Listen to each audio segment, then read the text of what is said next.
Yung apo ko po yung kasama ko dito. Yung apo. Saan po yung limang bahay anak niyo din, ko. sir? Yung 5 anak ko, may kanya-kanya na po sarili. Dito rin? Opo. Wow, ilan po kayo bali lahat na nabigyan na family? 6 po. 6 po. 5 yung anak ko, pang-6 ako. Uy, wow, grabe. Ang galing naman po na qualified po kayo lahat, no? Ang galing. Sir, ano pong masasabi nyo kay Pangulong Bongbong Marcos po sa kanyang pabahay? Napakaganda kasi nagkaroon kami ng maayos na bahay. Hindi po yung katulad sa nasa dagat. Nasa dagat po kayo dati. Sir, di ba ikaw yung maraming fans kanina? Oh my God, yes. Bakit? Bakit marami kang fans? Marami ka na ba agad friends dito? Maraming friends kasi isang barangay lang kami. Barangay Siniguelas na kami sa Bacoor. Kaya kilala rin nila. Ay, ganun ba? Yes. Ay, kumbaga isang barangay, napunta lahat kayo dito, sir. Yes, correct ka dyan.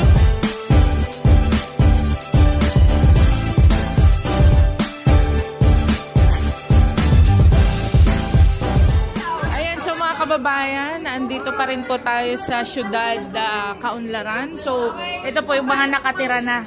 And then, titignan, ito po yung interior design po ng kada unit po. Napaka-nice.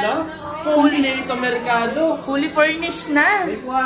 Pwede na sa mga kahit anong uri ng family dito. Yung mga nagsisimula, ayan, mga existing na may family na. And tignan nyo naman po, wow, may laundry area pa, kahit na maliit, at least, kahit pa paano, kompleto na po. And, ayan po yung CR. Restroom. May lavatory pa, Social. Social, may shower. This is not yung kwarto. Ayan. Napakaganda. Dito kayo kami. Nice naman. Ito po yung parang room. Ganda talaga. Not bad, mga kabayan, di ba? 1,000 lang per month. Grabe. Kotang-kota. Nice, nice. Ito yung kwarto. And meron po silang dining area. Not bad, not bad.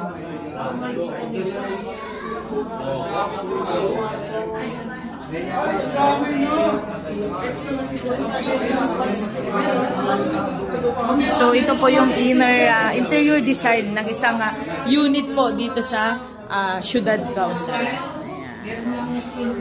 Pasok sa mga bayan. Meron din smoke alarm. Mas maganda dito sa unang araw dito.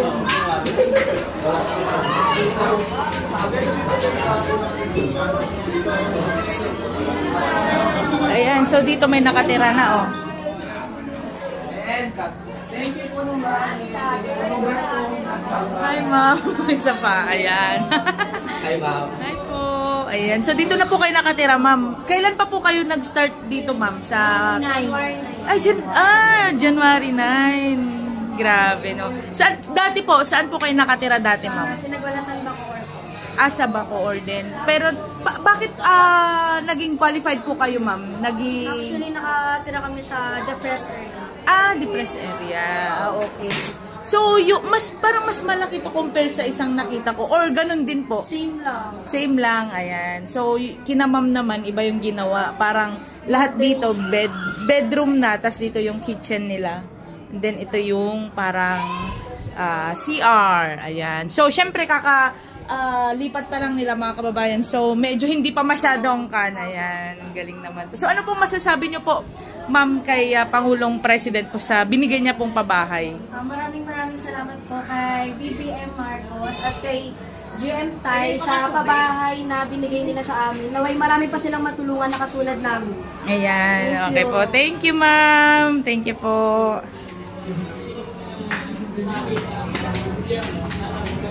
Wow, nice.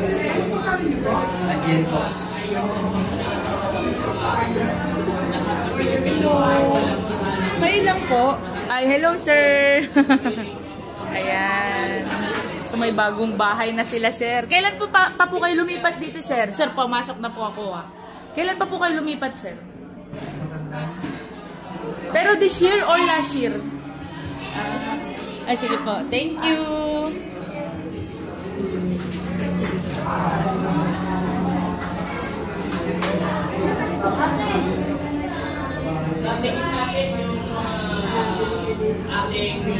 Oo nga.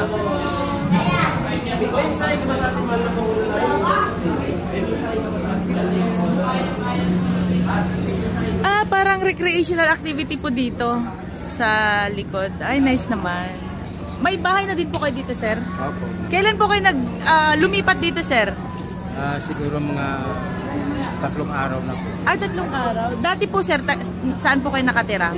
Sinigulasan po. Saan po? Sinigulasan. Dito rin po sa Cavite? Oo. Dito. Kasama niyo na po yung family niyo dito, sir?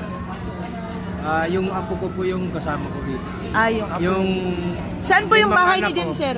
Yung 5 anak ko, may kanya-kanya na po yung sarili. Dito rin? Opo. Wow, ilan po kayo bali lahat na nabigyan na family? 6 po. 6 po. 5 yung anak ko, pang-6 ako. Uy, wow, grabe. Ang galing naman po na qualified po kayo lahat, no? Ang galing. Sir, ano pong masasabi niyo kay Pangulong Bongbong Marcos po sa kanyang pabahay? Napakaganda kasi nagkaroon kami ng maayos na bahay. Hindi po yung katulad sa nasa dagat. Nasa dagat po kayo dati. Kailan po kayo nag-apply, sir, sa National Housing?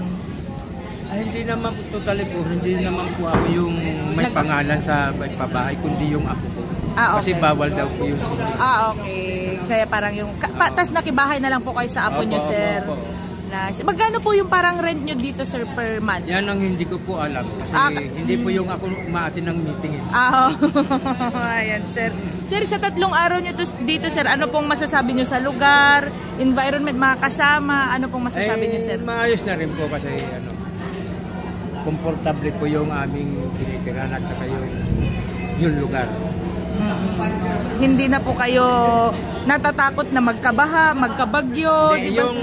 Yung takot na andon yun, hindi umaalis sa atin. Kasi yung kalikasan, hindi naman andyan ginawa lang ng tao yun. Kaya kung ano man yung dumating sa ating kalikasan, kailangan tanggapin po. Opo. Unang-una, para mawala po yung ganun tapon, manalangin tayo sa Panginoon. Opo. Sir. At least, kahit pa paano, sir, mas secured po kayo ngayon dito. Kasi kaysa doon sa... isa sa dati. Opo, sir. Ano makikita mo dito? Maluwag yung laruan. Oo nga, maluwag. Ayan. So, okay naman po yung mga kapitbahay niyo, sir? hindi ko masasabi kung okay lahat sila. Kasi 3 araw pa lang po kayo. Asan po, sir, yung unit niyo dito? Diyan po sa 3-1. Ito, totoo. Opo. Kasunod niya. Magkakapitbahay, di ba? Napakaganda po talaga, no? As in, kasi po may mga pabahay po na minsan yung mga magkakapamilya, hindi po sila magkakasama sa isang village or isang subdivision. At least ito, magkakasama na. Ayan, sir. Sa 3 araw po, talagang ginawa ko po yung nararapat at malinis ang unong yan. Lagi po ako nagwawalis yan. Sir, malapit po ba ito sa parang kumbaga highway? Hindi nyo naman medyo malayo rin po kung lalakarin. Wala ka namang masakyan dito mag-side yan. Opo, sir. Pero sir, paglabas ata dito may mga mall na po eh. Opo, paglabas niya. Nice, ang galing. At least kahit pa paano, sir, hindi kayo masyadong malayo sa kalsada, yung mga bibilhin nyo. Ayan, sir. Ayan. Thank you, sir. Sir, anong name nyo, sir? Jaime Sulmayor. Sir Jaime, ayan, sir. Thank you, sir. Hi, sir. Sir, di ba ikaw yung maraming fans kanina? Oh my God, bakit? Bakit marami kang fans? Marami ka na ba agad friends dito? Maraming friends kasi isang barangay lang kami. Barangay Sinigurasan lang kami sa Bacoor. Kaya kilala nila ako. Ay, ganun ba? Yes. Ay, kumbaga isang barangay, napunta lahat kayo dito, sir. Yes, correct ka dyan. Oo, yan. Kaya pala, sir, kailan ka lumipat dito, sir? Nung 3 days lang kami nandito na. 3 days na kami. 3 days. Sir, bilang isang beneficiary ni Pangulong Bongbong Marcos sa kanyang low-cost housing project, ano pong masasabi niyo, sir? Ito na po yung pagkakataon niyo. Gusto ko siyempre naman napakaganda lang ngayon ng aming tahanan. Hindi kagaya dati kasi nasa kami. Danger zone kasi kami nakatira dati. Yung ibig sabihin danger zone, yung may tubig na may kahoy na nakatira kami sa dagat na nakatirik sa kahoy. Yung mga pader na kahoy, tapos ang dinadaanan namin kawayan. Kaya delikado, kaya ngayon dito na kami nakatira sa syudad, Tularan, napakagandang bahay na at safe na po yung mga kabataan para sa mga pag maglalaro, hindi na sila mag-disgrasya. Oh, di ba, sir? Sir, so anong masasabi niyo, sir, kay Pangulong Bongbong Marcos? Ako po, Mapangulong kay Bongbong Marcos, napaka salamat po kasi blessing na binigyan kami ng magandang bahay dito sa syudad. Kaya hindi na ako maraming sasabihin pa dahil maraming salamat sa kanya. God bless po. Opo. Sir, asan yung unit nyo dito, sir? Black one. Bakit kayo nandito, sir? Magagala lang mga Tara. Kasi syempre tignan nyo po yung mga unit ng mga kapitbahay nyo, sir. Sino pong kasama nyo, sir, sa bahay nyo, sir? Dalawa kong kapatid. Tatlo lang kami sa isang bahay. Pero, okay, sir, isang bahay lang po kayo kasi tatlong magkakapatid. Ayan. Sir, magkano po ang parang per month nyo dito? So ngayon wala pa, hindi pa, kasi sa totoo wala pa sinasabi ko per month sa amin. Opo. At least, sir, secure kayo, tsaka hindi na kayo natatakot pag may malakas na Yes, ulan. tama. Yung hangin, sir, Oo, di ba? yung Baka, bagyo. baka mahangin yung bahay. Hindi na kami pa kung saan sa eskwelahan. Ngayon hindi na safe na dito kasi bato na siya. Oo, sir. As in, lumilikas pa po kayo, Yes, sir, dati. correct. Oo. Ilang years din kayo dun, sir? Ang tagal, 41 years na ako doon. As Kasi doon ako in? pinanganak na. As in, 41 years old ka na, sir? Yes. Oh my God, hindi halata. Thank you so much. Totoo naman. Hindi halata, sir. Ayan. Sir, thank you, ah. Yes, Thank you. welcome. Sana mapanood po ito ni Pangulong Bongbong Marcos po. Ayan. Thank you, sir.